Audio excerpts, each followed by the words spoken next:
ইসরায়েলের পরমাণু শহর ডিমোনা থেকে মাত্র ৮ মাইল দূরে অবস্থিত দেশটির প্রধান পারমাণবিক গবেষণা কেন্দ্র ও রিঅ্যাক্টর। এখানেই তাদের পরমাণু অস্ত্রের মজুদ। অতি সুরক্ষিত এই অঞ্চলের আকাশসীমায় ফাটল ধরিয়ে দুটি ব্যালিস্টিক ক্ষেপণাস্ত্রের আঘাত হেনে শত্রুর বুকে কাঁপন লাগিয়ে দিয়েছে ইরান। ডিমোনা এবং নিকটবর্তী আরাদ শহরের আবাসিক এলাকায় ওই দুই ক্ষেপণাস্ত্রের আঘাতে ইসরায়েলের বহুল আলোচিত আকাশ প্রতিরক্ষা ব্যবস্থার দম্ভ চূর্ণ হয়েছে। ২১ মার্চ রাতের এই হামলায় ২ শতাধিক মানুষ নিহত হয়েছে বলে দাবি ইরানের।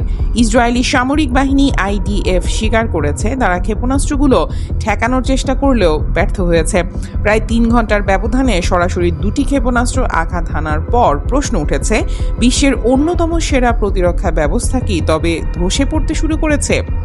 IDF বর্তমানে এই ব্যর্থতার কারণ অনুসন্ধান করছে। সাবেক এয়ার ডিফেন্স কমান্ডার র্যান কোচফ বলেন, ইসরায়েলি ও মার্কিন উভয় স্তরের প্রতিরক্ষা ব্যবস্থা দিয়ে সুরক্ষিত ডিমোনা শহরটি। এরপরও ইরানি মিসাইল ঠেকাতে না পারা বড় ধরনের অপারেশনাল ব্যর্থতা। ইসরায়েল ও যুক্তরাষ্ট্র কয়েক দশক ধরে বিলিয়ন বিলিয়ন ডলার বিনিয়োগ করেছে এই ব্যবস্থার পেছনে। ইসরায়েলের আকাশ প্রতিরক্ষার প্রধান স্তরগুলোর মধ্যে রয়েছে আয়রন ডোম, ডেভিডস স্লিং ও অ্যারো 3। এর সাথে যুক্ত আছে যুক্তরাষ্ট্রের দেওয়া অত্যাধুনিক প্রতিরক্ষা ব্যবস্থা থার্ড, কিন্তু কোনোটাই এই যাত্রায় রক্ষা করতে পারেনি। সমর বিশ্লেষকরা বলছেন, এই ব্যর্থতার পেছনে কারিগরি ত্রুটির চেয়েও বড় কারণ হতে পারে ইন্টারসেপ্টর বা প্রতিহতকারী ক্ষেপণাস্ত্রের সংকট।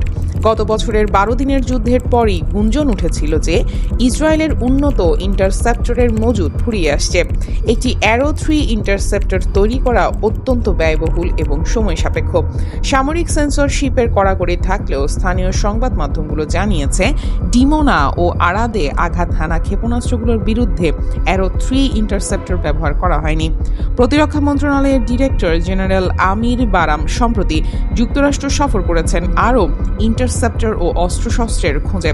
নাম প্রকাশে অনিচ্ছুক কর্মকর্তারা জানিয়েছেন, ইসরায়েলকে এখন প্রতিটি ইন্টারসেপ্টর ব্যবহারের আগে ও পরের দিনের যুদ্ধের কথা ভাবতে হচ্ছে।